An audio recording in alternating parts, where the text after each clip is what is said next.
Welcome to the Plant Trainers Podcast, where we're helping people improve their quality of life through nutrition and fitness. And now, your hosts, nutrition and wellness coaches, international speakers, Adam and Shoshana Chaim. Hey, I'm Adam Chaim. And I'm Shoshana Chaim, and we are Propelled by Plants. Today we bring to you episode 374, Self-Care While Caring for Others with Dawn Renee. In this episode of the Plant Trainers Podcast, we talk with Dawn Renee all about what it takes to care for somebody with a degenerative disease and the toll that it can take on you as the caregiver. We talk about the steps that you should take to keep yourself in the best possible health and energy. Coming from a place of illness and immobility herself, Dawn shares how she rebuilt her own health and the steps that she now takes to coach others to make sure that they are caregivers who have enough of them left to care for other people. You'll find the tips and tricks and resources extremely accessible and extremely actionable. Please share this out with anybody you know who cares for other people, including parents of healthy children or anyone who has a family member who really does need some good looking after. Dawn is a holistic caregiver, Reiki energy practitioner, and the founder of Traveling Caregivers. She struggled most of her life to understand the triggers that were causing her to experience migraines, allergies, endometriosis, an autoimmune disorder, and many other illnesses. Over the past decade, with a holistic nature-based lifestyle approach, she's devoted her life to uncovering ways to self-care and has found ways to heal from her disorders while holding space for others and helping them find their recipe for self-care, balance, healing, and hope. Traveling Caregivers is a grassroots, hope faith-based organization. They bridge the gap between self-care while navigating a multitude of caregiving concerns with a holistic lifestyle approach. I know exactly what you're thinking. What do I make for dinner? How am I going to get it done? How could I possibly stay so organized that I won't have to run to the grocery store midweek? How do I know what you're thinking? Because I'm always getting emails, PMs, DMs, and I even get stopped in the grocery store to be asked the same thing. So this is what I want. I want you to be the master of meal planning. Just click on the link in the show notes or go to planttrainers.com/shop and I'll walk you through how to plan, shop, and prep for a full week's worth of food so you don't have to get the takeout that makes you feel bad and bloated, so you don't have to stay up till 10 o'clock at night making a perfect meal because let's face it, that's not going to help your health either.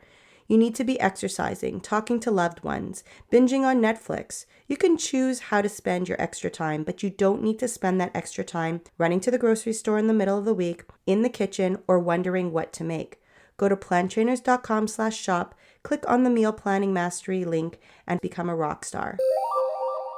And now for a moment of gratitude. Today, I think we have a shared moment of gratitude where we just completed our pre-recorded speech for the Toronto Veg Food Fest, something that we are so honored to be taking part of for the third time. I was also a panel conductor for a Healthy Families panel as well. And it's just so wonderful to have such a supportive community, to be recognized for all the hard work that we've done, but be able to help so many other people beyond just this platform at Plant Trainers. I'm just so grateful to have that opportunity to speak and to share our story and to help out as many people as possible in our community. So thank you to the TVA and the Toronto Veg Food Fest.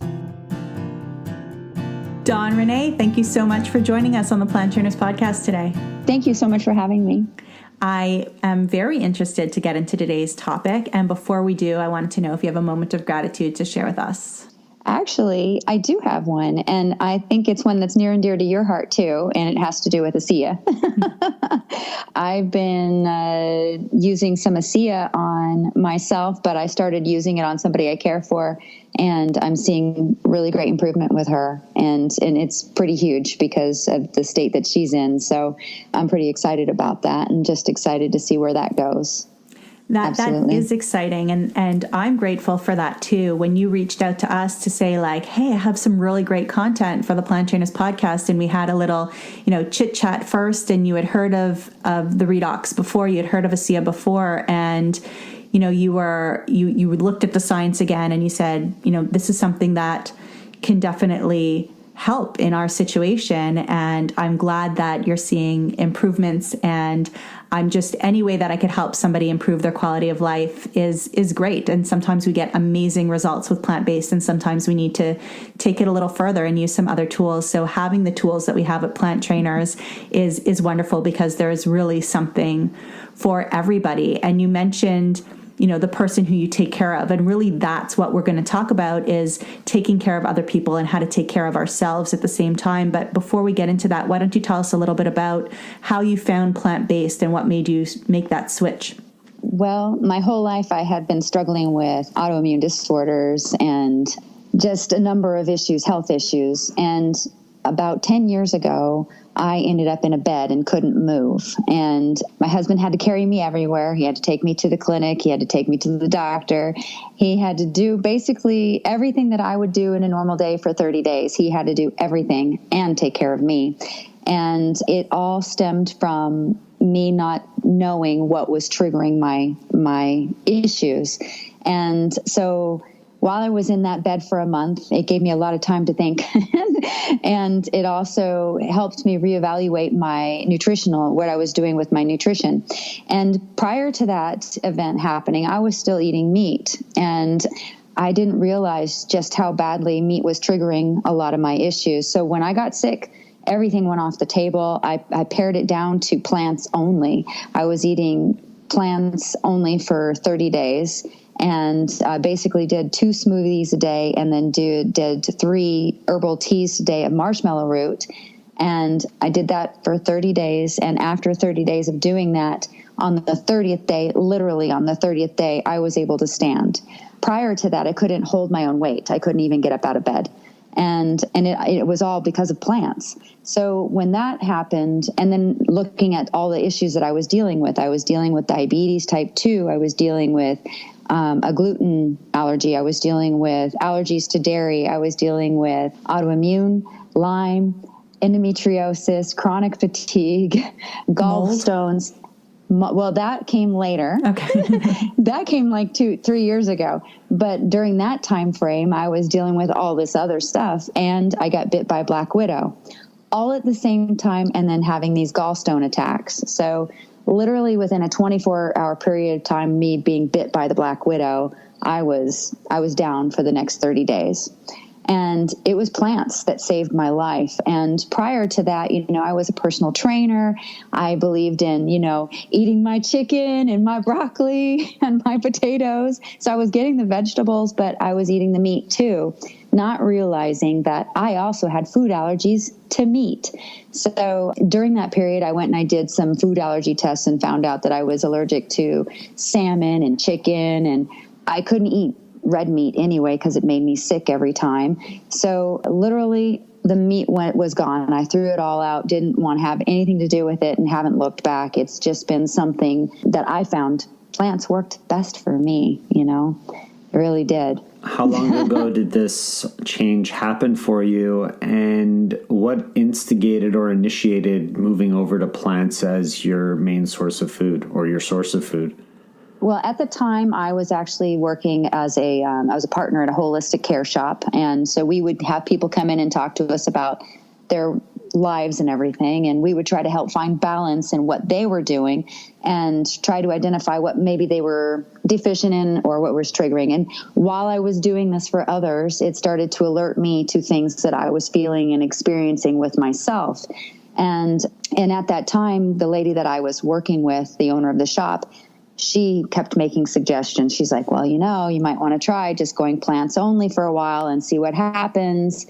And at that time, I was still a little resistant. But when I fell and couldn't get up out of bed anymore, I realized that I had to change something. And so at that time, I had also realized, and I had made another mistake, was I was substituting gluten products for the gluten-free products to get rid of my gluten intolerance. So I don't have that gluten intolerance. I won't eat gluten. And thought, okay, well, you can just go to the store and buy anything on the shelf that says gluten-free and eat those things. And those are going to be good for you. And so through that process, I found out that not just changing to plants, not just changing to grain products, because there's a lot of vegans that eat grain products, I don't eat grain anymore. It's like I've taken the grain out of my life. And so the meat is gone. I do eat anything that's considered to be grain. It's going to be like quinoa. It's going to be, I'll have rice, but it'll be basmati, and it won't be but maybe once every couple of months. I'm just not a big person when it comes to eating those things. They don't fit with me. So as a part of my evolution of understanding how plants were helping me, I discovered that vegetables and fruits and nuts and seeds were my best option. They felt the best on my body, and actually even removing the nuts and seeds for a while, because I felt that sometimes that was complicating issues for me as well.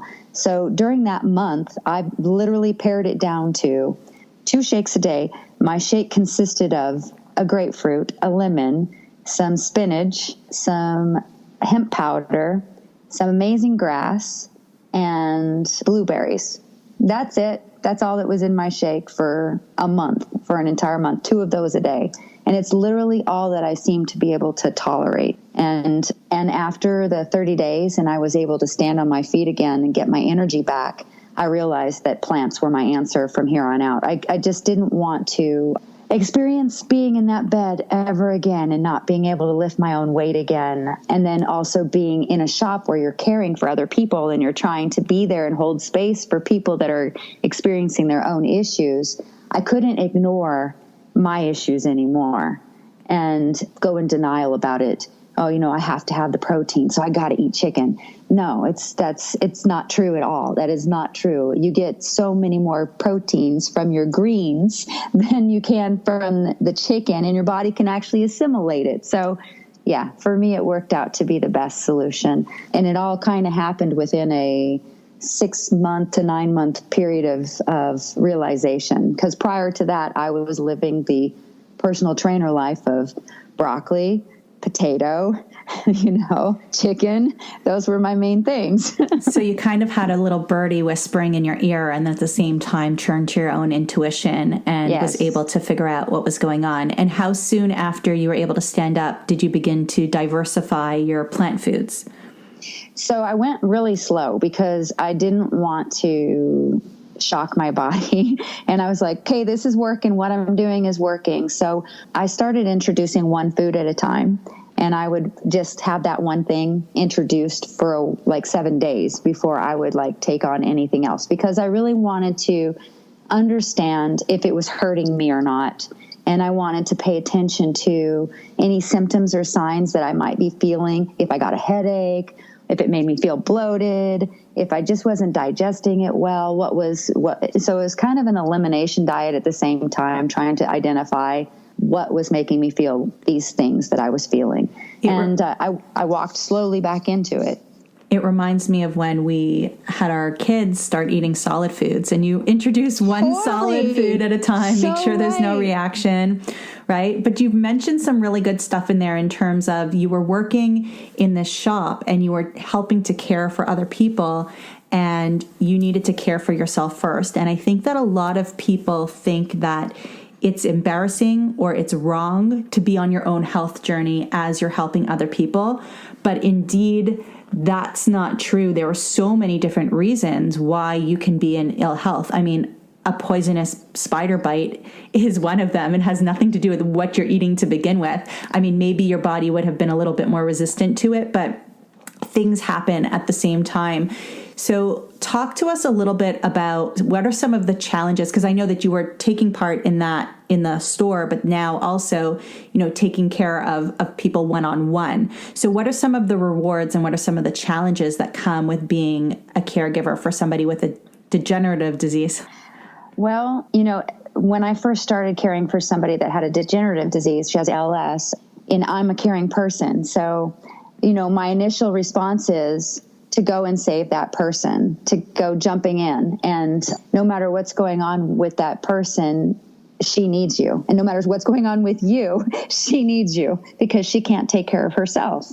So at first it was figuring out how to balance my needs with her needs and determining where that self-care thing happened. And at first, the first 2 years, I'll be honest, when I dove in to help her, I let myself go again. So I had built myself up for 5 years. She came into my life about 5 years into my personal journey of discovering for myself. And here I am with this person who 100% needs me 100% of the time. And literally, I started getting up in the morning, first thing, going straight to her house, coming home late at night, going straight to bed. And this started a cycle. And I was doing this for about 2 years. And it took me 2 years to flush it out with her, how we were going to work together, because it was partially her anxiety that I was feeling every time she would need me or she would hit the buzzer, she needs me, and which would be every 5 seconds. And so setting some kind of ground rules and boundaries for myself and relating that to her, and then understanding how we could better work together so she would feel like I'm there for her during her journey, and I can be there for me on my journey too, which is part of my huge thing now. It's, got to make sure that I take care of myself just as much as I take care of her. And I've gone through a lot of, you mentioned, it can be embarrassing admitting when you have your own health issues and you're trying to be the person that's holding space for all these other people because you've already walked through a lot of stuff yourself. I got news for you. The days of walking through that stuff it keeps going. Every single day I'm walking through new stuff, and it's okay. And it's nothing to be embarrassed about. And I feel like my stuff that I have been working through has helped me help her, helped me find solutions to help her, helped me find ways of intuitively helping her be able to communicate better to me what her needs are, so that when I give her what she needs, she feels that she's satisfied enough to where I can have the time and freedom to go do the things that I need to go do for me too.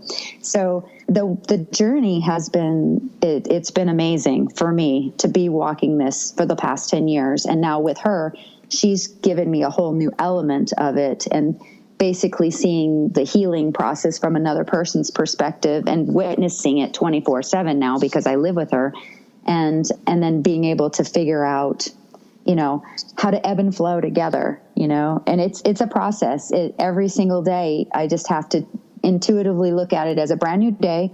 Every day is a new situation to overcome for me and for her. And I'm not apologetic about it anymore. I used to feel guilt about it because if there was a vacation that came up and, let's be gone for a week. I can't leave her. I can't leave her for a week. Who's going to do all these things and be there for her and make sure to flesh out these things that she needs while I'm gone? And being able to trust in myself and the universe and God and whatever your beliefs are, that each one of us has our own path. And though she's having her journey and it is one that is 100% codependent, she also still has her own dependent 100% on herself journey that she's going through too. And I have to have faith in it.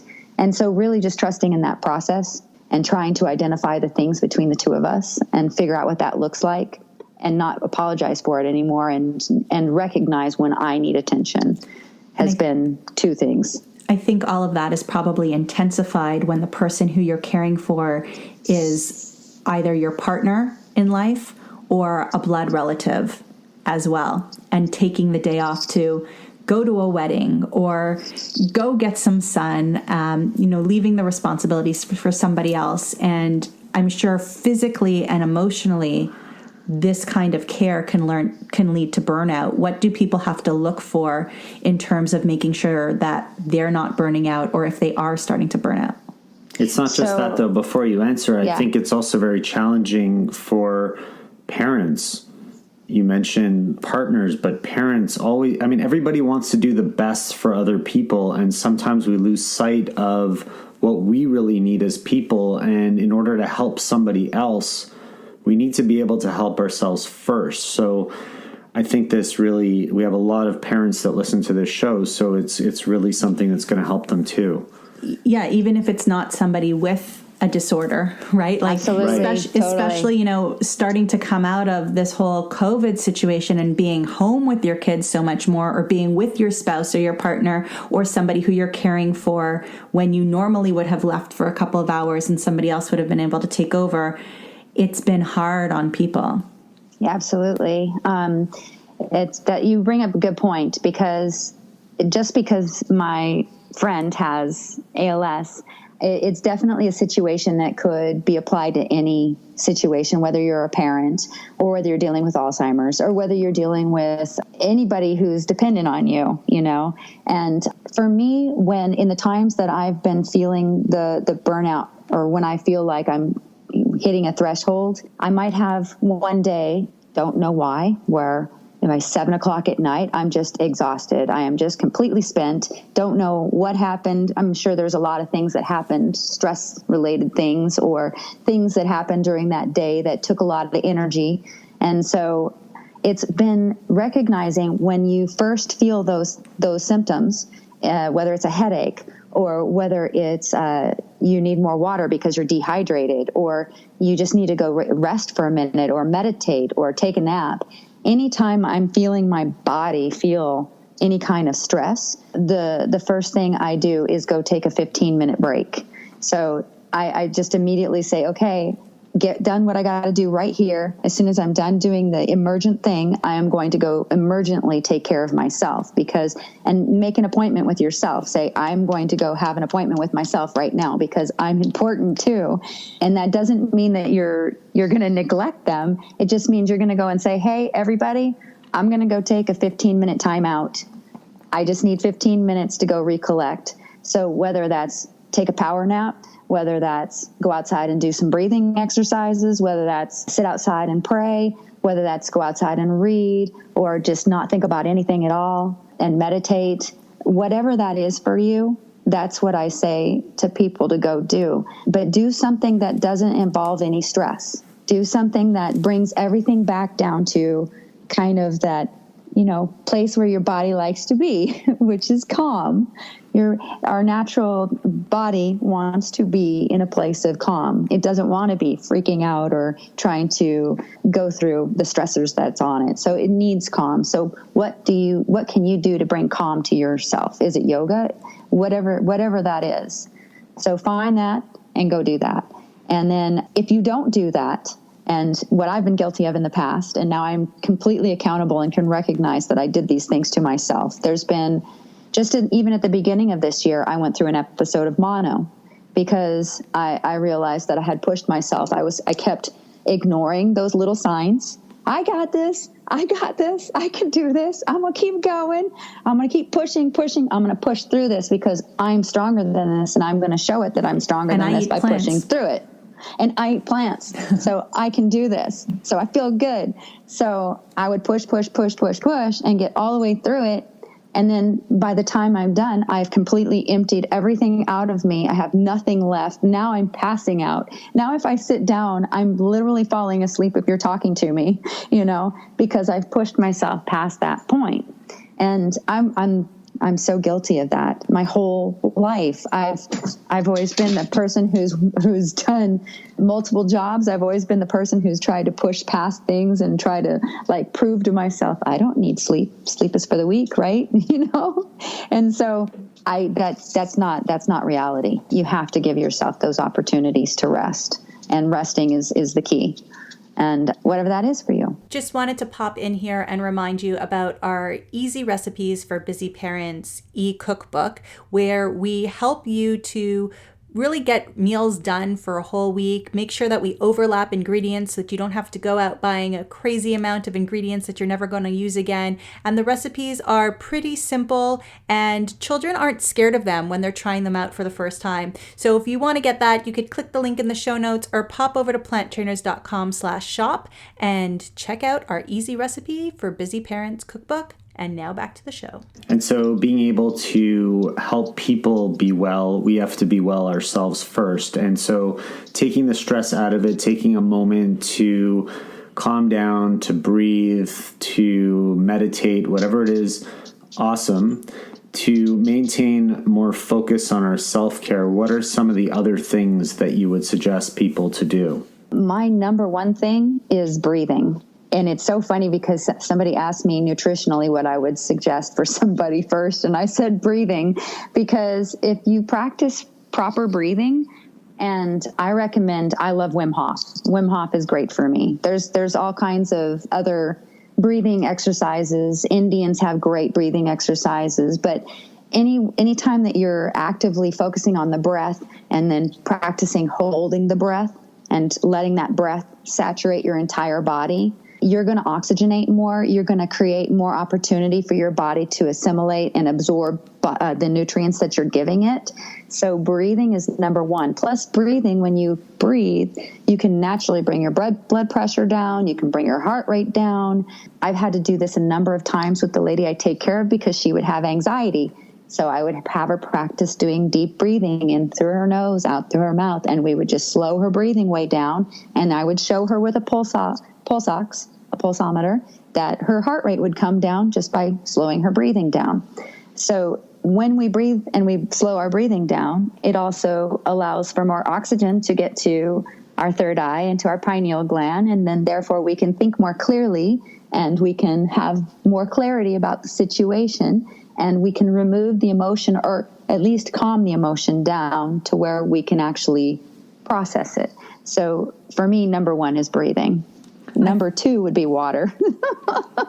What were you going to say? I was going to say it also allows you to make better decisions. So when we do get to the nutrition and you do have the choice of what goes on your plate, you actually take the time to put food on your plate as opposed to grab something out of the cupboard and put it straight into your mouth. Exactly. Because what I've found for myself, a lot of times that those hunger pains that I was feeling was this other voice inside my gut that is a lie, by the way, who's down there going, hey, can you send me the sugar? Just send me all the sugar, all of it. And there was a time in my life when I would answer the call and, okay, I'll get you some sugar. I'll be right up with that. You know, now that's not, I've changed my relationship with it. So that relationship has completely changed. And now the sugar I seek is in fruits and vegetables, you know. And then the second thing is water, and having good, clean water, because if you can stay hydrated, because a lot of the times what I've found with a lot of people I help is that they're dehydrated. They're not drinking water. They're not drinking enough water. They're drinking other things. So they're not getting hydrated. They're dealing with dehydration issues. And a lot of times water alone can fix a lot of things for people. Plus that helps flush out the kidneys and the liver and helps get rid of the toxic things that you might have put into your body. So yeah, those are the main two things. And then the third thing is looking at your plate. And if you're going to eat food, make sure that 80% of your food, at least for me, it's more like 90% of my food. 90% of my food is going to be vegetable or fruit. And 10% is going to be like nut and seed or something else, or avocado or oil. But what I tell everybody is 80-20. If you follow the 80-20 rule, what's on your plate? And is it alive? Make sure it's alive, because live food, live body. And that's just kind of my motto of ways that I've helped myself. By alive, we're talking about the plants being in good form, not the animal. Yes. Not the animal, no. Yes. All these things. All these things, for sure. What about other things a little bit more less tangible? So maybe music or some kind of hobby. Is that important? Do you find that people who are caring for other people who have a hobby or do something for themselves in that way tend to be stronger throughout? 100%. So I'm also in a duo. So my husband and I write and sing music, and I don't know what I would do if I didn't have that outlet, because that outlet, just being able, and again, just music itself, it vibrates in our body, the energy that it gives our body, the feelings that it might bring on us. Music makes us feel all kinds of things, happy, sad, and being able to use music to boost the mood, or if I'm feeling a certain way and I want to change the vibration that's happening in my body, I'll seek out something that will elevate me and elevate my mood and dance to it, because dancing shakes it off. So you get the vibration going in your body from the music, you get the dancing going to shake all of the stagnant energy off of you, and you can raise your vibration. You elevate. And when you elevate, changing your elevation alone can help everything that's going on in your body. So that's another great tip, music. And I think when you talk about, the movement and the vibration, for some people it might be dancing, for some people it might be exercise, it might be swimming, it might be running, it might be lifting, but we do need an element of movement in our day. And for whatever restrictions the person who we're caring for has, they need that as well. And often we know that they need that. So you're doing, the physio moves with them, but are you taking the time to make sure that you're moving as well to help the body?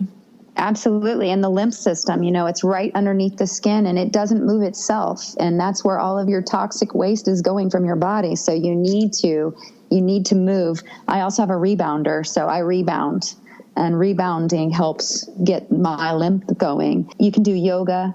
You can, like you said, any sports, any of those activities, kayaking, go swimming, anything that gets your body physically moving. Another thing that's great that I've implemented in the last 9 months has been resistance training. So just using bands.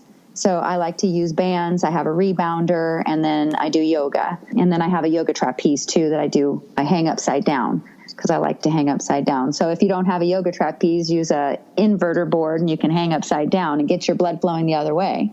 So these are all things to just help keep your blood flowing, keep your lymph going. And these are all things that have greatly improved my life. And I don't know what I would do if I hadn't have found them to be for me. They're part of my recipe. So let's come back to the caregiving, because as a caregiver, typically everybody gets into a position where they become a caregiver for someone, whether it's a child of their own or a parent at some point. And not everybody knows what to do or how to manage that situation. It might be new for someone. Are there resources available? What kind of support systems are there? How do people stay strong and healthy so that they could be the best caregiver they can be in the situation that they're in, especially when it's a new situation for them? For that caregiver that's just starting out, I would say the first thing is go find out who your allies are, who's on your side. If you're dealing with a disorder or a disease kind of a situation, is there an association? Like ALS has an ALS society and associations all over the country. Alzheimer's does, cancer does, diabetes. There's associations and groups that you can go to. I would also look, Facebook is a great one for forums. We have a forum on our Traveling Caregivers Facebook for caregivers if they want to come and ask questions or vent. One of the things that happens when you become a caregiver, especially when it's for a family member or somebody that you're caring for, is that you're initially going to feel like you have to sacrifice everything in order to care for that person. So you're going to have to change your schedule. You're going to have to change your daily routine. You're going to have to figure out what that means for you. And if it's worth it to keep them home, or whether or not you're considering to put them in someplace. For me personally, I know for a fact that the palliative care that we do is 150% better than anywhere else that my friend's going to get it. And we're going to change our lives to make it work for her. And we have. So even her husband, he works mostly from home, and we trade off with each other. So that way we can give each other time to go do the things that we need to do. So we found kind of a buddy system that worked for us. So finding somebody in the family that you can trade off the schedule with, so that you can create a schedule and say, okay, I've got Monday, Tuesday, Thursday. Can you get Wednesday, Friday, Saturday, setting up some kind of a schedule that works.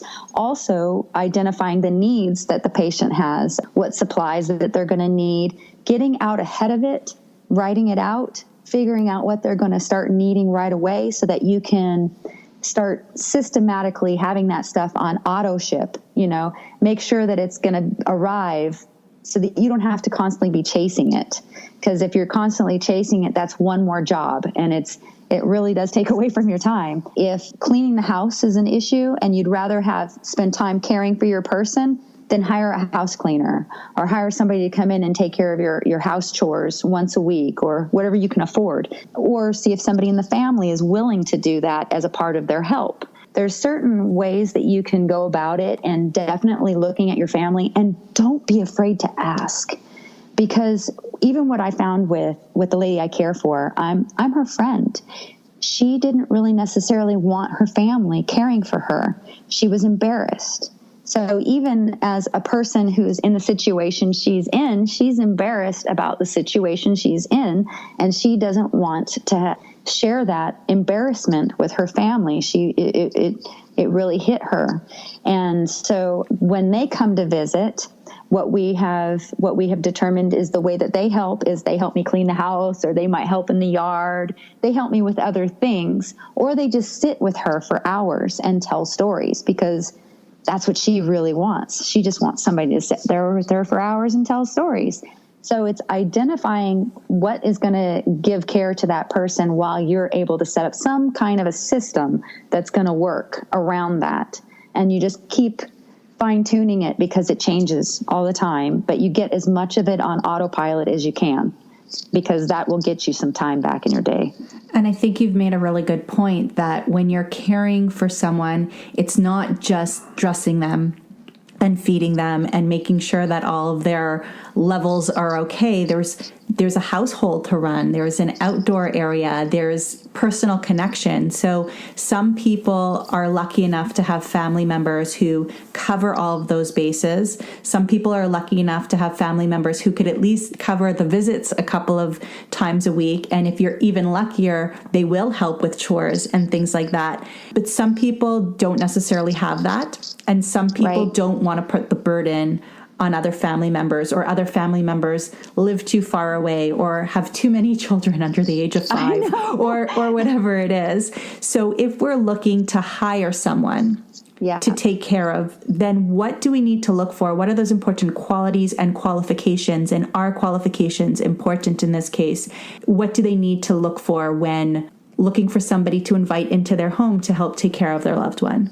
Well, first thing too, because you brought up another point, I totally forgot to mention this. If you don't have those things, you can look at the government, the state, and see if they have any state programs that you might qualify for.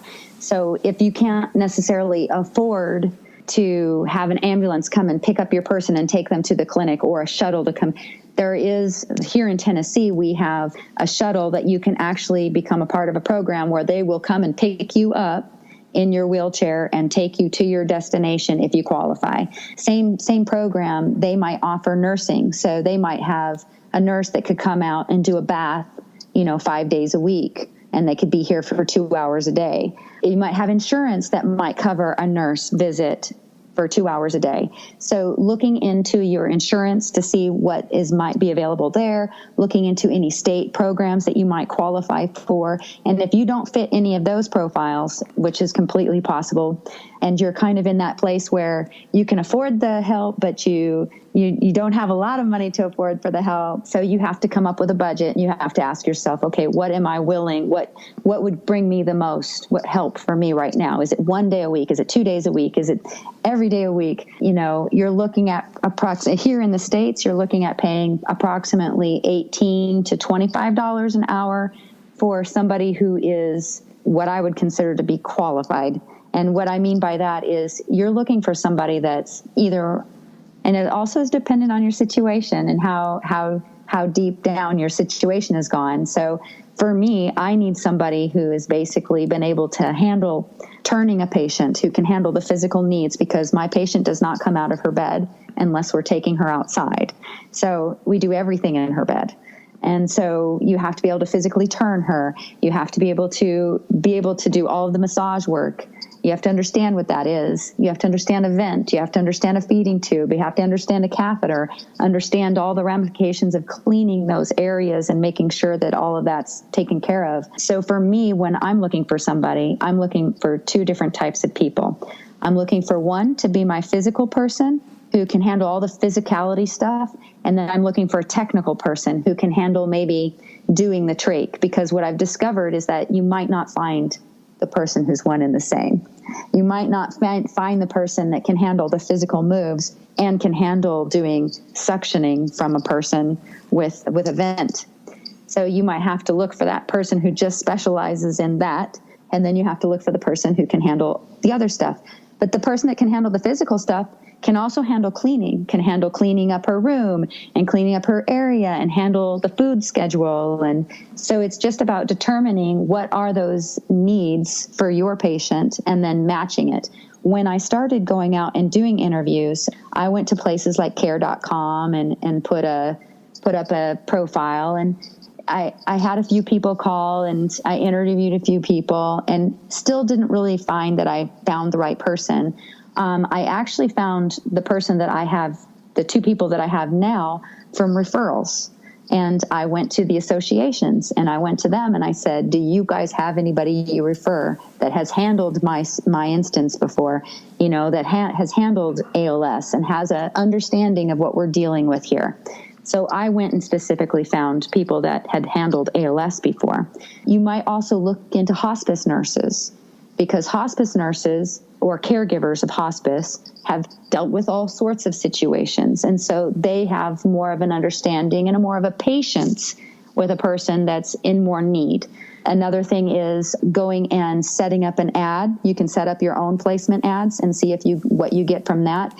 And then what I always say is when you're interviewing people, make sure you're very clear on what you're looking for in this person. And what you're not looking for in this person. So one of my things, and I'm saying this because I had a thing when I'm interviewing people, if they bring up to me hours or how much they're going to make within the first, without asking me about the patient first, I'm not interested in that person and I know that I have to care for the person who's looking for the job too, but I have to care for the person who I need taken care of first.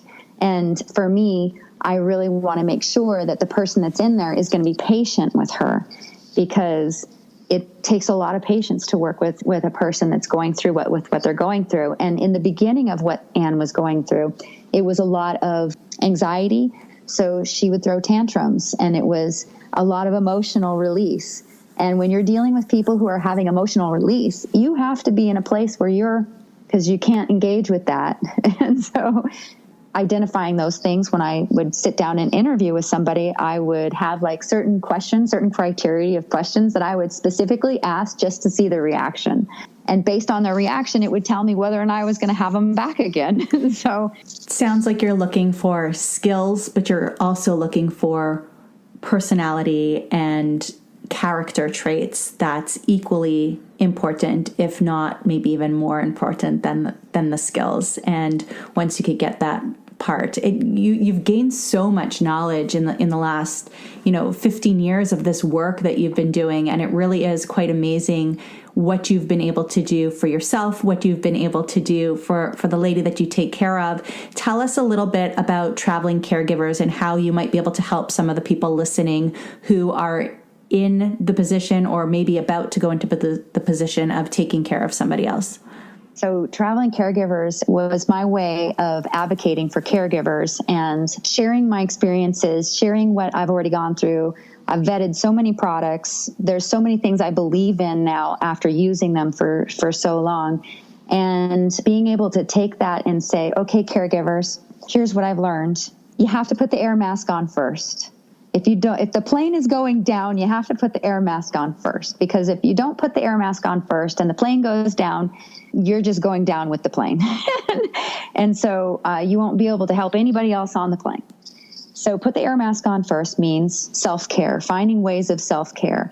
And through my journey and experience of all this stuff, I'm packaging all of this in Traveling Caregivers and trying to help find the caregiver within for caregivers by offering my solutions, my story, my resources, the products I've discovered as a way that maybe these things are some things that can help you too.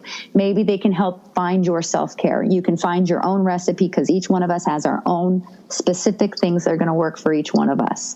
And I don't expect what's worked for me to work for everybody, but I would hope that something might shed some light on somebody else's journey and bring them some joy, because I spent so many years in pain that I never want anybody to feel that pain. And now that I realize you don't have to feel that pain, you might as well stand up on a soapbox and say, hey, here's some things, try some things. Maybe they work for you. Maybe they don't work for you, but I'm here for you. And if you just want to talk to me, I'm here for that too.